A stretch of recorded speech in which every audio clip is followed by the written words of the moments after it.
আসসালামু আলাইকুম। সংবাদে আপনাদের সবাইকে স্বাগত জানাচ্ছি। আমি ফিরোজ তোহা। শুরুতেই আরবে কেবলস সংবাদ শিরোনাম। বাংলাদেশের সর্বশেষ গুরুত্বপূর্ণ আপডেট সংবাদে আপনাকে স্বাগত। শুরুতেই সংবাদ শিরোনাম, পরে বিস্তারিত।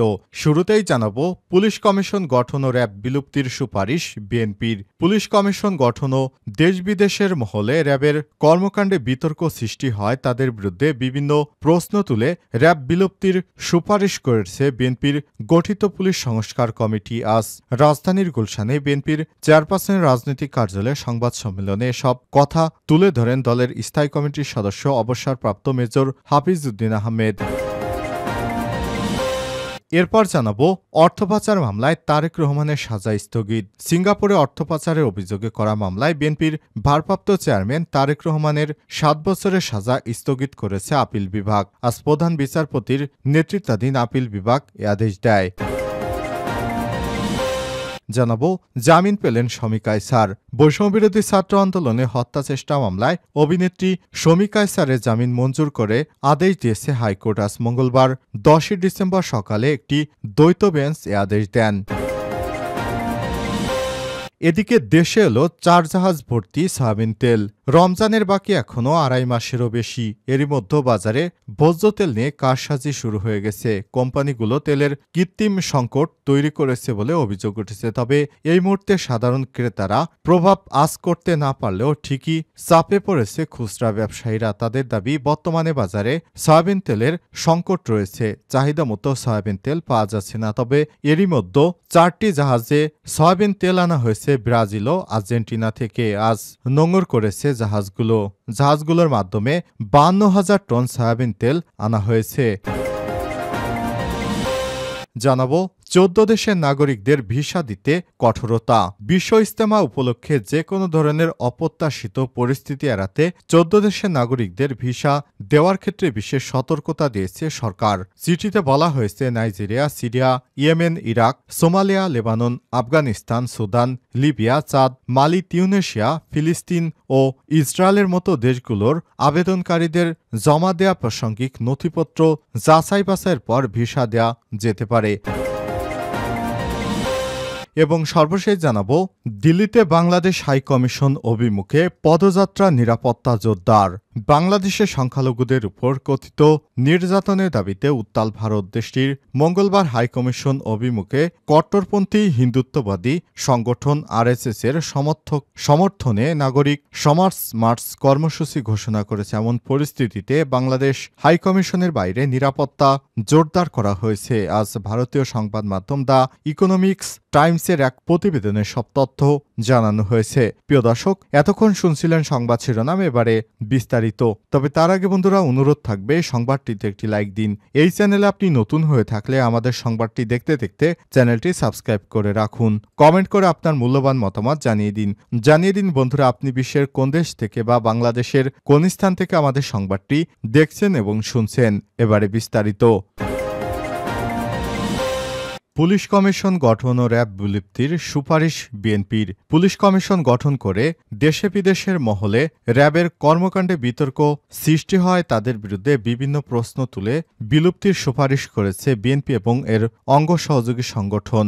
আজ মঙ্গলবার 10 ডিসেম্বর রাজধানীর গুলশানে বিএনপির চেয়ারপারসনের রাজনৈতিক কার্যালয়ে সংবাদ সম্মেলনে সব কথা তুলে ধরেন দলের স্থায়ী কমিটির সদস্য অবসরপ্রাপ্ত মেজর হাফিজ উদ্দিন আহমেদ। এ সময় তিনি বলেন, গত 16 বছরে দেশের প্রতিটি প্রতিষ্ঠান ধ্বংস করে দিয়েছে আওয়ামী লীগ সরকার, যার মধ্যে পুলিশ বাহিনী অন্যতম। যারা বিতর্কিত হয়ে পড়েছেন, মর্যাদা বলতে কিছুই বাকি নেই সেসব পুলিশ সদস্যদের গুম খুন নির্যাতনের কারণে তাদের উপর আস্থা নেই জনগণের। 6 সদস্যের পুলিশ সংস্কার কমিটি করে বিএনপি তাদের দেয়া প্রতিবেদন তুলে ধরা হলো। হাফিজউদ্দিন আহমেদ বলেছেন, র্যাব বিলুপ্তি করতে হবে।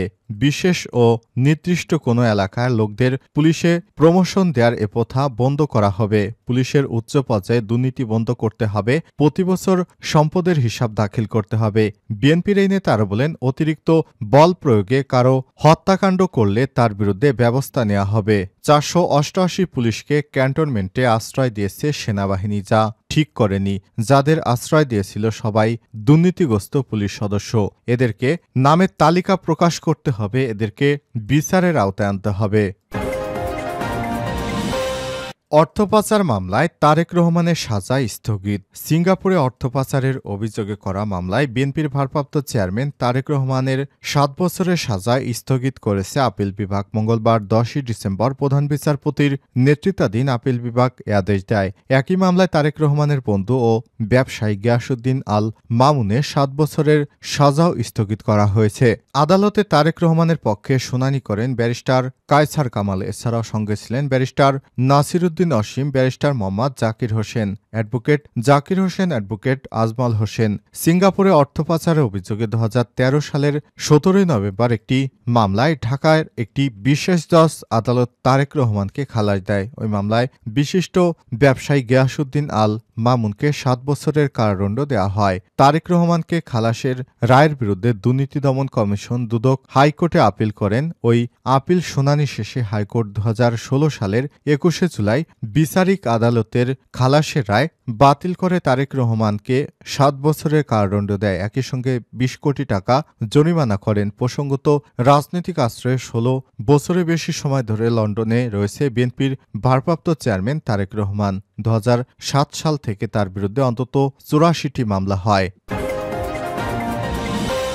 জামিন পেলেন শমী কায়সার। বৈষম্যবিরোধী ছাত্র আন্দোলনে হত্যাচেষ্টার মামলায় অভিনেত্রী শমী কায়সার জামিন মঞ্জুর করে আদেশ দিয়েছে হাইকোর্ট। মঙ্গলবার ১০ই ডিসেম্বর সকালে একটি দ্বৈত মঞ্চ এ আদেশ দেয়।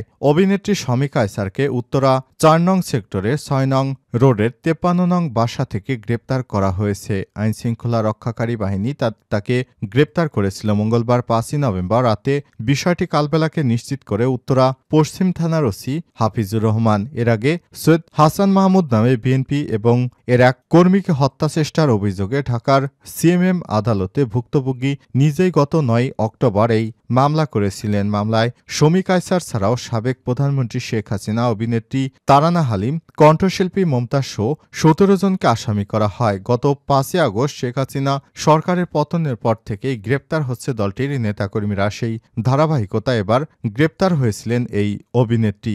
বৈষম্যবিরোধী ছাত্র আন্দোলনের বিভিন্ন মন্তব্য করে বিতর্কিত হয়েছিলেন শমী কায়সার। এছাড়াও বিএনপির প্রতিষ্ঠাতা জিয়াউর রহমানকে নিয়ে কটূক্তি করার অভিযোগ ছিল তার বিরুদ্ধে। সেই অভিযোগে শমী কায়সারের বিরুদ্ধে ১০০ কোটি টাকার মানহানি মামলা করা হয়েছিল। গত ১৩ October Magura senior judicial magistrate আদালতের মামলাটি করেন মোহাম্মদ রেজওয়ান কবির নামে এক ব্যক্তি। তাকে গ্রেপ্তার করা হয়েছে ছাত্র জনতার বিক্ষোভে হত্যার এক মামলায়। এদিকে গত ১৪ আগস্ট দেশের ই-কমার্স প্রতিষ্ঠানগুলোর সংগঠন ই-কমার্স অ্যাসোসিয়েশন অব বাংলাদেশ ইক্যাবের সভাপতির পদ থেকে পদত্যাগ করেন শমী কায়সার।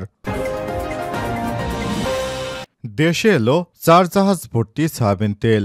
রমজানের বাকি এখনও ২.৫ মাসের বেশি। এরই মধ্যে বাজারে ভোজ্য তেল নিয়ে কারসাজি শুরু হয়ে গেছে। কোম্পানিগুলো তেলের কৃত্রিম সংকট তৈরি করেছে বলে অভিযোগ উঠেছে। তবে এই মুহূর্তে সাধারণ ক্রেতারা প্রভাব আজ করতে না পারলেও ঠিকই চাপে পড়েছে খুচরো ব্যবসায়ীরা। তাদের দাবি, বর্তমানে বাজারে সয়াবিন তেলের বোতলজাত সংকট রয়েছে। চাহিদা মতো সয়াবিন তেল পাওয়া যাচ্ছে না। এর মধ্যে চট্টগ্রাম বন্দরে ৪ দিনের ব্যবধানে এসেছে অপরিশোধিত সয়াবিন তেলের ৪টি জাহাজ। এই জাহাজগুলোর মাধ্যমে ৫২,০০০ টন সয়াবিন তেল আনা হয়েছে আর্জেন্টিনা, ব্রাজিল থেকে। যদিও ৪টি জাহাজই ব্রাজিল, আর্জেন্টিনার বন্দরগুলো থেকে ১ মাস আগেই রওনা হয়েছে চট্টগ্রামের উদ্দেশ্যে। অন্যদিকে সোমবার ৯ ডিসেম্বর এই তেল সংকটের মধ্যে সয়াবিন তেলের দাম লিটার ৮ টাকা বাড়িয়ে পুনর্নির্ধারণ করেছে সরকার। ব্যবসায়ীরা জানান, সরবরাহ বাড়ায় বাজারে বোতলজাত সয়াবিন তেল যে সাময়িক সংকট চলছে তা কেটে যাবে। সোমবার সয়াবিনের দাম সমন্বয় করায় রোজার আগে আমদানি আরও বাড়বে। চট্টগ্রাম বন্দরের সচিব ওমর ফারুক জানান, শনিবার এমটি আর্টমোর, সায়ানী ও এমটি ডাবল ডোর নামে ওই ২ জাহাজ বন্দরে আনা হয়েছে ২১,৫০০ টন সয়াবিন তেল। মঙ্গলবার ১০ই ডিসেম্বর বন্দর জলসীমায় পৌঁছেছে MT Sunny Victoria, MT Zinga Thresher নামের আরও ২টি জাহাজ। ওই 2 জাহাজে রয়েছে 30,600 টন সয়াবিন তেল। এর মধ্যে এমটি আর্টমোর সায়ানি জাহাজ থেকে তেল খালাস শেষ হয়েছে। সোমবারই জাহাজটি বন্দর ছেড়েছে। জাহাজগুলোর মধ্যে সানি ভিক্টোরি এসেছে ব্রাজিল থেকে, বাকি 3টি আর্জেন্টিনা থেকে। জাহাজ কোম্পানির সূত্র জানায়, এই 4 জাহাজে সয়াবিন তেল আমদানি করেছে সিটি গ্রুপ, মেঘনা গ্রুপ অব ইন্ডাস্ট্রি এবং এমজিআই ও টিকে গ্রুপ। এর মধ্যে টিকে গ্রুপের 25,000 টন, সিটি গ্রুপের 20,000 টন এবং মেঘনা গ্রুপ অব ইন্ডাস্ট্রিজের 7,000 টন সয়াবিন তেল রয়েছে।